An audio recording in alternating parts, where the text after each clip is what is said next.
Biye tɛnɛndon ye Octobre kalo tile 13 san 2025 Bamakɔ ni sɛbɛn jabaranin filɛbagaw a ye aw bisimila an ka kunnafoni senteliniw kɛnɛ kan. Kunnafoni daminɛna Kulukoro école maître ka lafasali jɛkulu ni o ye synergie locale ye olu ye u ka baarabilaw sonsori fɔlɔ ko u ka école kalanw kɔnina daminɛ bi tɛnɛndon Octobre kalo tile 13 san 2025. Halisa an bɛ to ni Mali kunnafoniyaw ye an ka finitigiw ka ɲɛmɔgɔyasoba ni o ye état-major général des armées ye a ye kunnafoni di kɛ k'a yira k'a fɔ bolodi ɲɔgɔnma min n'o bɛ ani jamana saba ni ɲɔgɔn cɛ n'o jɛkuluba tɔgɔ ye EAC k'u kɛn bɛ k'u fangaw fara ɲɔgɔn kan walasa ka wulikajɔw barika bonya jugu mana kɛ fan o fan u ɲini k'u ye ni k'u si latunu o baaraw bɛ sen na an ka Mali dugu min bɛ yen nɔ n'a bɛ wele ko Tɛndibawen u y'a ye k'a fɔ maajugu ninnu kun kɛlen bɛ k'u dogo ye fan dɔ fɛ yen nɔ u taara ka taa awa mugujugu fili u kan ani ka u caman faga ka tila k'u ka minɛnw caman tiɲɛ motow b'u la fo ka taa se maramafɛnw ma ayiwa ni baarakɛlen tɛmɛ bɛna kɛ n'a ye fo ka taa fɔ waati min na k'a fɔ ko lafiya nana an ka yɔrɔw bunankun bɛɛ lajɛlen kan fɛn min ye an ka finitigiw ka ɲɛmɔgɔyasoba ye a ko k'u bɛ hakili sigi ɲini an ka dugulama bɛɛ lajɛlen fɛ k'a fɔ awa hali bi o bi olu ka wulikajɔ a tɛna dabila fiyewu wa u tɛna saliya a baaraw la fiyewu fo ka taa fɔ lafiya nana waati min na.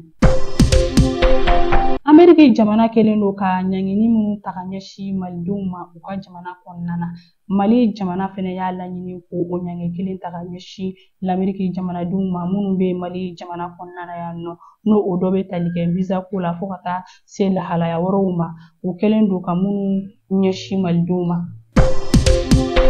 Sibiri tɛmɛnen Octobre kalo tile 11 san 2025 tasuma dɔ kɔni wulila butigi dɔ kɔnɔna na Kuruba ni a yɔrɔ man jan kɛnɛyaso min bɛ Kuruba ni o ye Pɔnze o la ko waleya kofɔlen kɔni a daminɛra butigi fitinin dɔ de kɔnɔna na min tun kɛlen don ka essence ta ka bila a bolo kɔrɔ ko nin ko in kɛra sababu ye ka tasuma balaw butigi yɛrɛ bɛ so min na o so bɛɛ lajɛlen na.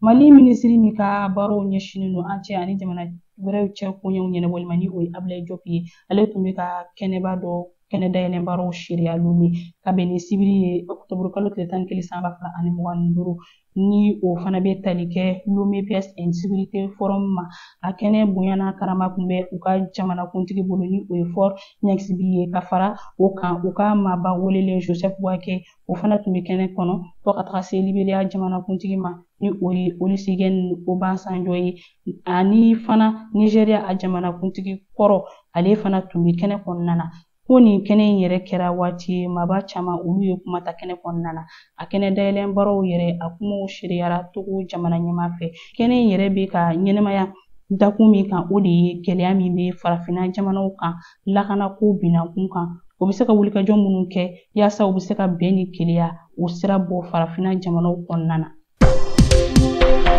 An bɛna an ka kunnafoniyaw kun cɛ ni kɔkan kibaruyaw ye ka sanga ni Octobre kalo tile 11 san 2025 tɛmɛnen Côte d'Ivoire jamana kɔnɔna na u ka jamanakuntigi ni o ye Alassane Ouattara ye ale a ka yɛrɛmakutu baaraw ni o ye campagne ye o nun don ka sanga ni u ka kalafili nata in ye o kan ka kɛ Octobre kalo tile 25 natɔ in o waati kelen na a bɛ ye k'a fɔ maa minnu ma jɛ ni Alassane Ouattara ka kanbɔli ye jamanakuntigi sigi kalataw la olu fana ye u ka muyugumaya ka walew kɔni boloda Abidjan fan dɔ fɛ dama dama a wale in kɔfɛ i b'a ye k'a fɔ Abidjan finitigiw olu kɔni wulila ka se ka taga basigi don ko in na ani ka wele bila ma caman ma minnu kɔni tun bɛ ni bɔli ko in ɲɛma an bɛ waati min na i ko bi ko maa bɛ se k'a fɔ basigi kɔni sabatilen don fɔlɔ jamana in kɔnɔna na ni de bɛ dan sigi bi an ka kunnafoni senteliniw la aw ni ce aw ka ɲɛmada ni a n'aw ka kumajɔw la aw k'an bɛn don n'a nataw la.